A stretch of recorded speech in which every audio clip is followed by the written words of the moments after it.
소방유체의 각 8의 6절 열전달의 종류, 전도열전달, 대류열전달에 대한 설명을 하도록 하겠습니다. 열전달이라는 과목은 기계공학에서는 한 학기 또는 두 학기에 걸쳐서 강의하는 과목입니다. 따라서 그 범위가 무지 넓습니다. 그러나 소방유체학에서는 아주 간단한 열전달의 종류 그리고 전도, 대류, 복사에 대한 가장 기본적인 개념에 대해서만 알면 되겠습니다. 물체는 온도차가 있을 때는 온도가 높은 데서 낮은 쪽으로 열 전달이 일어나게 되는 것이죠. 이렇게 이런 열이 이동하는 현상을 우리는 열 전달, heat transfer라고 합니다. 열 전달은 그 형태에 따라서 전도, 대류, 복사 세 가지 형태로 구분합니다. 먼저 전도, conduction이라고 얘기합니다. 고체, 주로 고체, 그리고 정지 상태의 유체를 통하여 열이 전달될 때 우리는 전도에 의해 열이 전달된다고 합니다. 즉 고체 우리 벽 방안과 방 바깥의 온도차가 있을 때 이 표면 온도와 이 표면 온도가 다를 때 열이 전달하겠죠. 이럴 때 전도가 되겠습니다. 이는 고체인 경우죠. 그러나 유체가 있을 때 예를 들어 가지고 아래쪽에 가열하면 유체가 움직입니다. 이렇게 되지만은 예를 들어 물이 있다고 할 때 여기가 고온이고 아래가 저온이라면은 열은 그냥 이렇게 유체는 움직이지 않고 이렇게 전달되겠죠. 고온이고 저온이고 물을 예를 들어 보면은 이럴 때 정지 유체에서 일어나는 이 열 전달 현상은 유체지만 이것도 전도에 의한 열 전달이 되겠습니다. 그리고 대류는 움직이는 유체를 통하여 열이 전달할 때 우리는 대류에 의해서 열이 전달된다고 합니다. 어떤 면에 유체가 움직일 때 그때는 대류가 되겠습니다. 컨벡션이라고 얘기를 합니다. 그리고 마지막으로 복사, radiation이라고 합니다. 전자기파 또는 광자의 형태로 열이 전달될 때 복사에 의해 열이 전달된다고 합니다. 바로 대표적인 것이 태양에서 지구에 열이 전달될 때 이것은 거의 진공인데도 열이 전달되고 전도에 의해서 전달되는 것도 아니고 바로 복사에 의해서 열이 전달되는 것입니다. 먼저 전도에 대해서 우리가 살펴보겠습니다. 앞에서 말했지만 전도는 고체나 정지 상태 유체를 통하여 물체 입자들의 상호작용에 의해 에너지가 전달되는 과정입니다. 즉 그림처럼 오른쪽에 온도가 높고 낮다면 에너지가 전달되는데 이 에너지 전달되는 것은 분자 간의 진동이라든지 분자 운동 등등에 의해서 에너지가 전달됩니다. 높은 쪽이 이쪽이 에너지가 높고 이쪽이 에너지가 낮죠. 그렇게 에너지가 전달될 때 우리는 전도에 의해서 전달되는 것이고요. 그럼 전도의 열 전달은 그림처럼 온도가 높은 쪽에서 낮은 쪽으로 열이 전달됩니다. 열은 Q고 Q-라 표시하죠. 단위 시간당의 에너지가 얼마만큼 전달되는가. 보통 Joule per second, 초당 얼마만큼 에너지, 기본 단위는 와트가 되겠습니다. 자, 이럴 때 이 두 평판에 떨어진 거리가 델타 X고 온도차가 T1에서 T2 온도차가 델타 T라면 열은 어떻게 되느냐? 실험을 합니다. 실험을 해보니까 Q-닷은 이 델타 T가 크면 클수록 열이 우리 상식적으로 해도 마찬가지죠. 실험을 해보나 안 하나 온도차가 100도 0도 200도 0도 비례하더라 이거죠. 델타 T. 그 다음에 이 표면적, 이 열이 전달되는 면적이 크면 클수록 작으냐 크냐 이 A에도 비례하더라 이거죠. 그런데 델타 X는 온도차가 같은 100도가 나더라도 크게 긴 거리에서 100도 나는 거랑 짧은 거리에서 100도 나는 것은 다르겠죠. 아무래도 100도 이 델타 X 짧다면 반비례하죠. 짧다면 열이 더 많이 전달되겠죠. 100도가 이렇게 가까이 있는 경우나 100도랑 똑같은 100도 차이 나더라도 멀리 떨어져 있는 경우랑은 다르겠죠.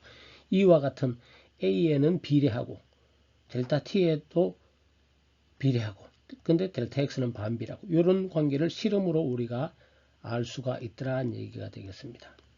자, 그럴 때 우리가 이런 비례 관계가 있을 때 우리는 비례상수를 도입하면 이 식을 이렇게 바꿀 수가 있습니다. Q 다 이꼴로 바꿀 수 있죠. 비례상수 K, A, 델타 T, 델타 X 이런 식으로 바꿀 수가 있게 되겠습니다.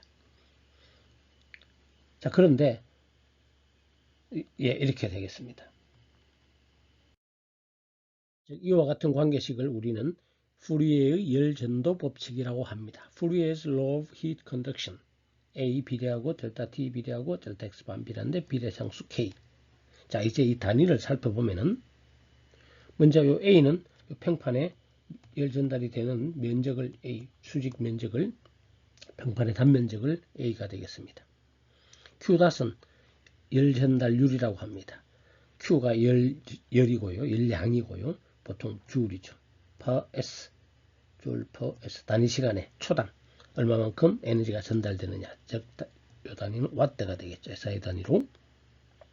그 다음 K를 우리는 이 비례상수 K를 이 재료 물질의 열전도율이라고 합니다. 열전도도, thermal conductivity.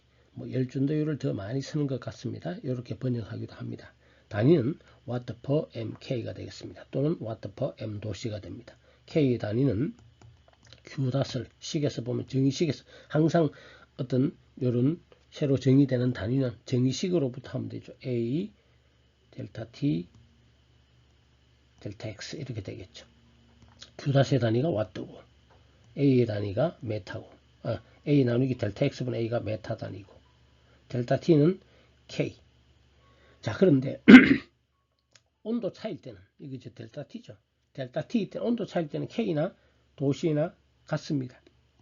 1K가 1도시죠. 따라서 SI 단위는 와트 per MK지만 많은 경우 와트 per M 도시라고 나타내기도 합니다.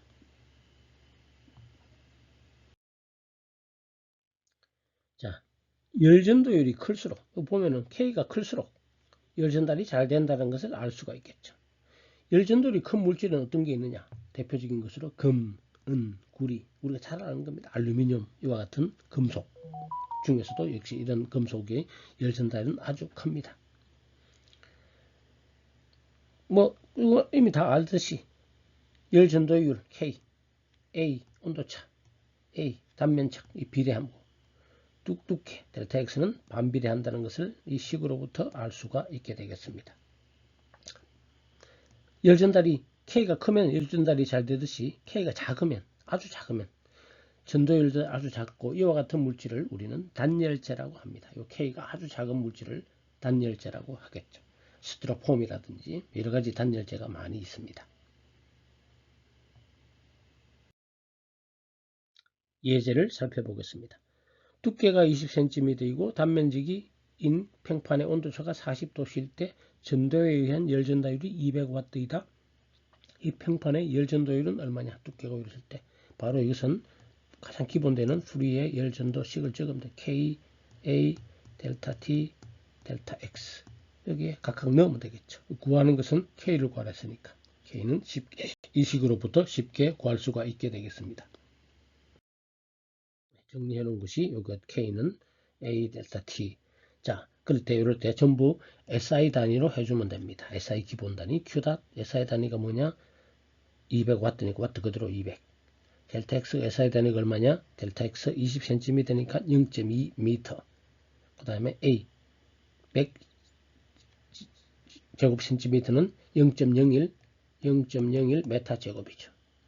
델타 T는 40K 바꿔 환산할 필요 같습니다. 40도시나 40K나 온도 차이니까 하면은 이렇게 Q닷을 구할 수가 있게 되겠습니다. K를 구할 수가 있게 되겠습니다.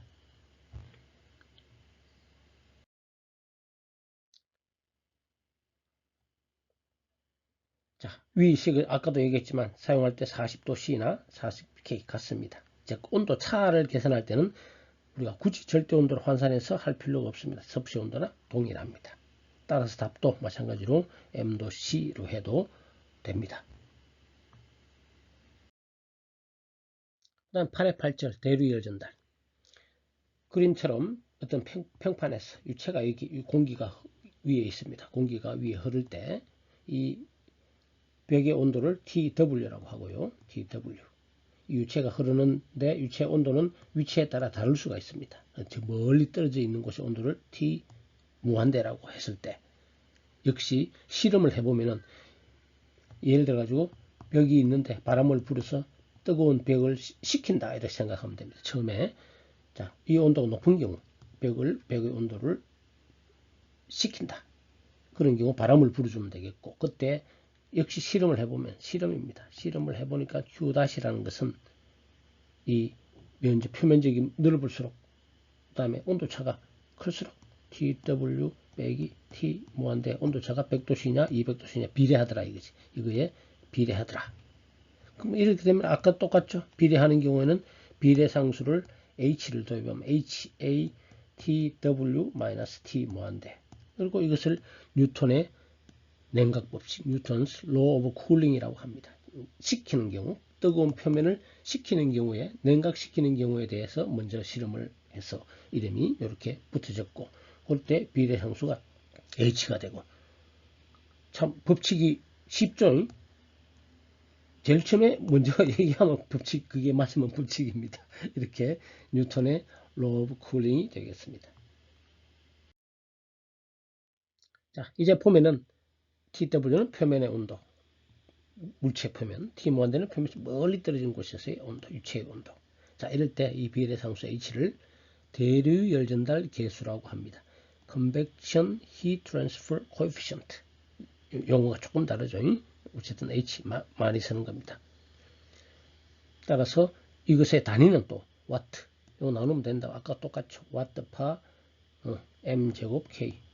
K와는 K는 이렇게 됐죠. MK인데 요거는 메타 제곱이죠. 왜냐하면 정의식에서부터 차이가 나기 때문에 그렇습니다. 또는 요거는 온도 차는 K 마찬가지라 그랬죠. A는 물체의 표면적입니다. 표면적.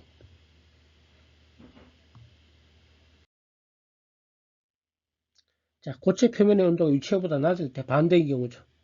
표면이 낮고 이게 뜨거운 유체가 흐르고 여기가 낮을 때는 반대로 요것만 반대로 해주면 되겠죠. 식은 똑같습니다. 이렇게 되겠습니다. 예제 8의 5를 보면은 단면적이 100cm 제곱인 평판의 표면 온도가 65도씨이고 평판에서 멀리 떨어진 곳의 유체 온도가 25도씨일 때 대류에 의한 열전달을 200, 대류 열전달 개수는 얼마입니까? 마찬가지로 Q 닷은 HAT 어느 게 높나요? 표면 온도가 65도고 65도 TW 빼기 T 무한대 이렇게 해주면 되겠죠. 쉽죠? 네, 이렇게 돼서 H는 마찬가지로 SI 단위로 다 해주면은 계산하고 500 단위는 Q-와트 면적이 메타시고 온도차는 K 이렇게 되겠습니다. 소방 유체에서는 뭐 그렇게 어려운 문제를 낸 것이 열전다는 문제에서는 실제 기계공학에서 배우는 열전다 문제에서는 상당히 어려운 문제도 만들고 하는데 소방 유체는 가장 기본적인 개념만 알기 위해서 문제 자체도 아주 쉬운 문제만 예를 들어 보았습니다. 이상으로 열전달의 종류, 전도 열전달, 대류 열전달에 대한 소방 유체에서 알아야 될 그 정도 가장 기본 개념을 알아보았습니다. 다음에 우리 복사 열전달 부분은 복합 열전달 이 부분은 다음 강의에서 하도록 하겠습니다.